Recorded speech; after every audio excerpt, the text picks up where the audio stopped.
नमस्कार दोस्तों, तो मैं जंतर मंतर पर हूँ और आज जिस तरीके से रिजर्वेशन हटाओ आंदोलन के लिए आह्वान था और आप भीड़ देख सकते हैं। मैं लगातार आपको भीड़ दिखा रहा हूँ पीछे किस तरीके का माहौल बना हुआ है, लेकिन काफ़ी अफवाहें भी चली सोशल मीडिया के ऊपर। कभी कहा गया कि बैठने की परमिशन नहीं है, कभी कुछ और कभी कहा जाएगा रामलीला मैदान पहुँच जाइए 500 लोगों के साथ। तो बहुत सी चीज़ें चली, लेकिन उसके बावजूद मैं आपको दिखा रहा हूँ और आप देख सकते हैं भीड़ उस लेवल की है जिस लेवल का माहौल बना था 19 तारीख को 18 तारीख को जब सोनम वांगचुक को ले जाया गया था। अब कुछ है यहाँ यंगस्टर, उनसे समझते हैं वो कैसे देख रहे हैं, वो क्या समझ रहे हैं इस आंदोलन से, क्या उनकी डिमांड पूरी होती हुई नजर आ रही है। क्या नाम है आपका? मेरा नाम अपर्णा सिंह है जी। और मैं दिल्ली से ही हूँ। यहाँ पर रिजर्वेशन और यूजीसी रोल बैक के लिए आए हुए हैं। रिजर्वेशन जिस स्थिति में और जर्जर स्थिति में पड़ा हुआ है, कम से कम सरकार ना हटाए वो एक अलग विषय है, लेकिन इसमें रिफॉर्म्स ज़रूर होने चाहिए। और हर बार एक चीज़ हमें जो हम समझते हैं जब हम साहित्य पढ़ते हैं या कुछ भी, कि हर समय की मांग अलग अलग होती है। जब ये चीज़ लाई गई थी उस समय की चीज़ें अलग थी, लेकिन आज के समय में पूरी तरह से इसमें रिफॉर्म्स की ज़रूरत हम लोगों को है। जिस हालत में आज हम सोचते हैं कि हमारा दलित समाज निकल के आगे आए, तो उसको बैसाखी देने का काम सिर्फ ये आरक्षण कर रहा है, ना कि उनकी सच में स्थिति मजबूत करने के लिए है। पांचों उंगलियां बराबर नहीं होती हैं। अगर मैं इस उंगली को और ऊपर करने के लिए इस पर सिर्फ एक लकड़ी की डंडी लगा दूं तो उससे ये मजबूत नहीं होगी, बल्कि उससे और कम अच्छे से काम, इसकी जो एफिशिएंसी है वही कम होगी।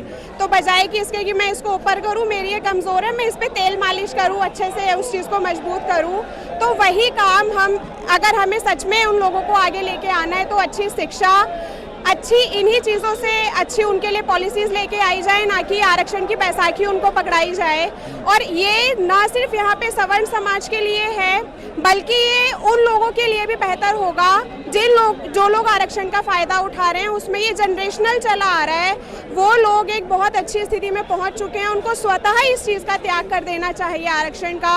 और उन्हीं के समाज में जिन लोगों को ये चीज़ नहीं मिल रही है उन लोगों को मिलनी चाहिए, ना कि केवल उन्हीं लोगों को जो इस चीज़ का फ़ायदा उठाते आ रहे हैं और खूब उन पे ज़मीनें हैं, खूब हर तरीके से वो लोग सबल हो चुके हैं। निर्बल लोगों के लिए है, उन लोगों के लिए चीज़ें होनी चाहिए, और ना कि सिर्फ जाति के आधार पर इस चीज़ को तो अबॉलिश कर देना चाहिए। इस चीज़ को मुझे लगता है आर्थिक रूप से जो लोग पिछड़े हुए हैं उन लोगों के लिए ये चीज़ होनी चाहिए। मैं एग्ज़ाम्स की तैयारी करती हूँ और एक सबसे बड़ी मेजर चीज़ जो मुझे देखने में आती है कि हम लोग कहाँ हज़ार रुपए फीस भरते हैं एग्ज़ाम्स की, और वही रिजर्व्ड कम्युनिटी के लोगों के लिए वो फीस एक बहुत नॉमिनल सी होती है। अगर हम लोग सपोज 1000 रुपये भर रहे हैं तो उनके लिए 75 रुपये या 25 रुपये कुछ होती है। क्या ये आर्थिक रूप से पिछड़े हुए लोग सिर्फ उन्हीं के कम्युनिटी में हैं, या ये हर जगह पर आज भी मौजूद है? तो ये एक आर्थिक रूप से जो पिछड़े हुए लोग हैं वो हर जगह पर मौजूद है, और उन लोगों को आगे लेके आना चाहिए, ना कि ये सिर्फ एक ही कम्युनिटी के तक सीमित रहना चाहिए। पर ये बार बार कहने की कोशिश करते हैं, देखो दलित समाज को बिल्कुल मतलब एक तरह से जिस तरीके से राजनीति की जाती है, 5 साल से पानी नहीं पीने दिया गया, और वो बार बार एक जो समीकरण बनाया जाता है राजनीति में, और कहीं ना कहीं क्रीमी लेयर पे तो बात ही नहीं हो रही, उस चीज़ पे तो होती ही नहीं है कि भाई जिसको बेनिफिट मिल गया है। तो यहाँ भी गुमराह किया जा रहा है कि आरक्षण, पता है कि आरक्षण हटाना और क्रीमी लेयर को वो सारी चीज़ें ठीक करना बहुत मतलब संशोधन बहुत अलग है। कैसे ये क्रीमी लेयर वाला कॉन्सेप्ट तो बिल्कुल सरकार को लेके आना चाहिए, और मुझे ऐसा लगता है कि जो लोग इस चीज़ का फ़ायदा उठा रहे हैं, अगर वो इस चीज़ को ज़्यादा बेहतर समझे तो शायद सरकार भी थोड़ा उनके कानों में ये चीज़ समझे, वो लोग समझ में आए उन लोगों को कि आप लोग खुद देखिए कि आप लोग एक तरफ कहते हैं कि आप लोगों के साथ भेदभाव हो रहा है, फिर दूसरी तरफ आपको आरक्षण भी चाहिए।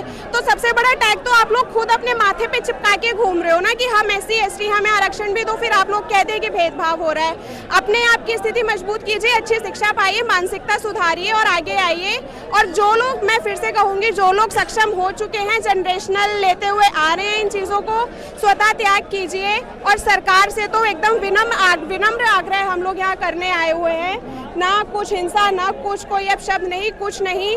आप लोग इस चीज़ पे ध्यान दीजिए, तभी आप लोग जो एक विकसित भारत का सपना देखते हैं वो तभी साकार हो पाएगा, जब एकदम अंत्योदय तक आपकी हर एक पॉलिसी पहुंचेगी। यहाँ तो बार बार बांटने की कोशिश की। अभी यहाँ पिछला प्रोटेस्ट हुआ उस दिन पुलिसिंग जब हुई, सब मारपीट, तो वहाँ भी ये बताने की कोशिश की गई जी गुरुद्वारे में एंट्री मिल गई, मस्जिद में एंट्री मिल गई, मंदिर में, तो अभी भी मतलब राजनीति एक तरफ चल रही है, कैसे टारगेट होगी? देखिए, राजनीति की रोटियां सेकने के लिए तो हर लोग उस प्रोटेस्ट में आए थे। सीजेपी की प्रोटेस्ट की बात हो रही है। उस प्रोटेस्ट का मुद्दा अच्छा था कि शिक्षा पे बात होनी चाहिए थी, लेकिन वो शिक्षा से भटक के वहाँ पे हर चीज़ पे बात हुई है। तो इस तरीके की चीज़ें नहीं होनी चाहिए किसी भी प्रोटेस्ट में। और यहाँ पर भी जो हम सब लोग यहाँ आए हुए हैं, कोशिश करेंगे कि राजनीतिक और बाकी सारी बातें ना हो। जो हमारा विषय है हम केवल उस पर ही केंद्रित रहें। यूजीसी का भी यही बिल लेके आती है और उसी मतलब अभी बेशक कोर्ट की वजह से स्टे लग गया, लेकिन मतलब चीज़ें कैसे उम्मीद की जाए सरकार से कि भाई इस तरह, क्योंकि कहीं ना कहीं ये भी चाहती है, दिखाना चाहती है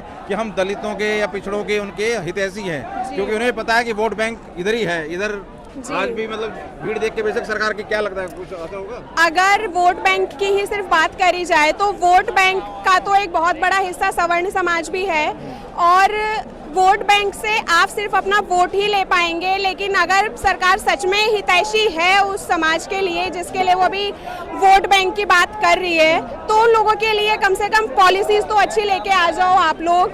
इस तरह से तो बैसाखी पकड़ा के मुझे नहीं लगता कि उस समाज का किसी भी तरह से हित हो पाएगा। और ये चीज़ तो खुद उस समाज को सोचनी चाहिए कि आप अपने जिन लीडरों को सपोर्ट कर रहे हो वो लोग आपके लिए कितनी अच्छी बात कर ले रहे हैं।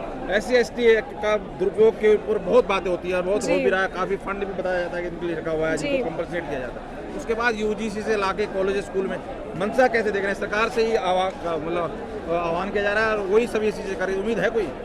उम्मीद पे तो सर दुनिया कायम है, हम केवल उम्मीद ही कर सकते हैं।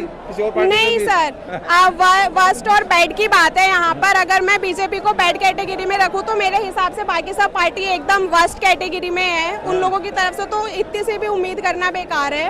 पर हाँ, हम जिनको वोट देते हैं उन लोगों से हमें उम्मीद है, क्योंकि वो लोग जिस मकसद को या जिस जो बातें करके राजनीति में आए थे, कम से कम वो लोग उस चीज़ पे केंद्रित रहे और सब लोगों की बात सुने और अच्छी अच्छी पॉलिसीज कम से कम लेकर के आए। केवल वोट बैंक और राजनीति की नजर से हर चीज नहीं देखनी चाहिए। तो इन्हें एरोगेंट बना रही है, इन्हें लग रहा है कि भाई सवर्ण के पास उनके पास ऑप्शन ही नहीं है, तो हमें कोई नहीं कहने लगेंगे। बिल्कुल यही मुझे भी लगता है कि सरकार को भी थोड़ा इस गलतफहमी में वो रह रही है। लेकिन आने वाले अब जो भी इलेक्शन होंगे जनता अपने वोट के दम पे दिखाएगी ज़रूर, और शायद सरकार को कुछ रियलिटी नज़र आ जाए कि ग्राउंड पे क्या चल रहा है, और केवल सुनी सुनाई बातों पे ज़्यादा यकीन नहीं करना चाहिए। कितनी पार्टियां हैं, यादव की पार्टी कोई बनती है, कोई किसी, बिल्कुल, तो उनको कोई उम्मीद क्यों नहीं आती है? इधर इस तरफ की तो कोई दिखाई दे रहा। उन लोगों को सिर्फ और सिर्फ दिखता है, अगर हमारा ओपोजिशन भी अच्छे से कुछ चीज़ों को उठाए ना तो भी सरकार अच्छे से काम कर रही है। लेकिन ओपोजिशन को सिर्फ दिखता है कि बीजेपी ये कर रही है, बीजेपी वो कर रही है,